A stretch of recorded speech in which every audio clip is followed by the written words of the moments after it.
दोस्तों, आज के वीडियो में हम बात करेंगे एक ऐसे शख्स के बारे में जिसकी स्पीड को केवल हाई डेफिनेशन कैमरा ही रिकॉर्ड कर सकता है और जिसने यह प्रूव किया है कि एक इंसान चीते की रफ्तार से भी दौड़ सकता है। जी हाँ दोस्तों, मैं बात कर रहा हूँ उसेन बोल्ट की। और दोस्तों, आपको जानकर हैरानी होगी कि जिस गांव में उसेन बोल्ट का जन्म हुआ था उस गांव में ना ही बिजली थी और पीने का पानी भी ना के बराबर था और उनके परिवार भी बेहद गरीब थे।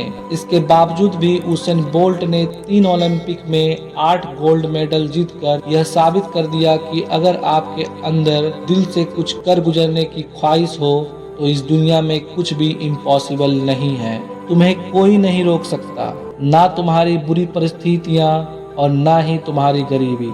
दोस्तों, उसेन बोल्ट कहते हैं कि आज मैं जो कुछ भी हूँ अपने कोच मिल्स के वजह से हूँ, क्योंकि उन्होंने ही मुझे एक लड़खड़ाते हुए तुच्छ से स्प्रिंटर से एक वर्ल्ड चैंपियन बनाया है जिसका आज भी पूरी दुनिया गुणगान कर रही है। क्योंकि जब उसेन बोल्ट रनिंग की ट्रेनिंग करते थे तो वह इतनी अच्छी ट्रेनिंग क्यों न कर ले, पर वह जब अपने कोच से पूछते थे तो उनके कोच कभी भी यह नहीं कहते थे कि इस बार तुमने काफी अच्छा रनिंग की है। वह हमेशा कोई न कोई कमी निकाल कर बोल्ट को और बेहतर करने के लिए बोलते थे। शायद एक कोच का यही काम होता है। उसेन बोल्ट के कोच यह भी कहते हैं कि अगर आपको लंबा जीतना है तो सबसे पहले आपको छोटी छोटी हार को स्वीकारना होगा, उन्हें पचाना होगा, मतलब उससे सीखना होगा। उसके बाद ही आप एक चैंपियन बन सकते हैं।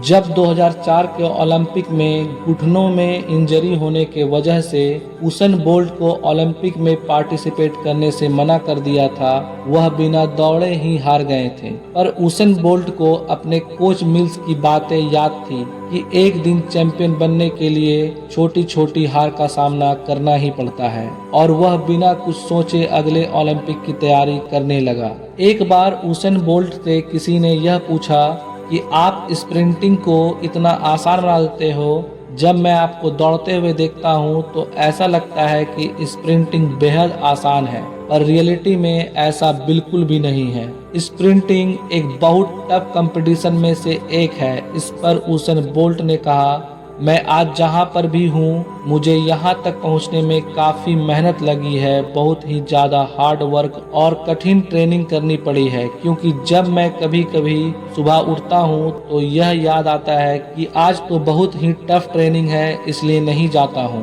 पर मुझे ना चाहकर भी जाना पड़ता है। फिर मैं अपनी ट्रेनिंग को कंप्लीट करता हूं, जबकि ट्रेनिंग करना रनिंग करने से काफ़ी डिफिकल्ट होता है। फिर भी मैं अपनी ट्रेनिंग को मिस नहीं करता हूँ और शायद इसी वजह से उसेन बोल्ट 9 साल तक टॉप रहे। उसेन बोल्ट कहते हैं कि अगर आपको किसी भी गेम को जीतना है, फिर वह चाहे रनिंग हो या कुछ और हो, तो सबसे पहले आपको मेंटली स्ट्रांग और पॉजिटिव होना पड़ेगा, तभी आप एक कंपटीशन को जीत सकोगे।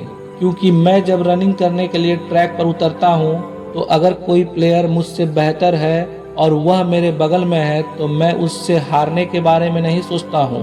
हो सकता है कि आज का दिन उस प्लेयर के लिए बुरा दिन हो और मैं उससे कम बेहतर होते हुए भी जीत जाऊँ। इसलिए हर एक कंपटीशन में अपने माइंड को पॉजिटिव और स्ट्रांग रखता हूँ, और एक खिलाड़ी की जीत के लिए यह बहुत ही जरूरी होता है।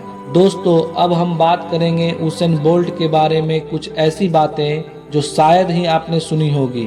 आपने उसेन बोल्ट को कई बार इस पोज में देखा होगा। ये उसेन बोल्ट का विनिंग पोज है। वह किसी भी कंपटीशन को जीतने के बाद कुछ इस प्रकार पोज करते हैं, और ये उसेन बोल्ट का विक्ट्री पोज है।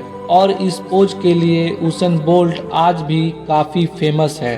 बीजिंग ओलंपिक 2008 में उसेन बोल्ट ने 100 मीटर की रेस को 9.69 सेकंड में जीतकर रिकॉर्ड ब्रेक किया था, पर रनिंग करते समय उनके शू लेस ढीले थे।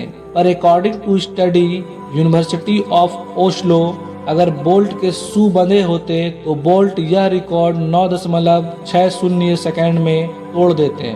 उसेन बोल्ट का जन्म ही जैसे स्पोर्ट्स के लिए ही हुआ था। उनकी स्पोर्ट्स की फर्स्ट चॉइस क्रिकेट थी।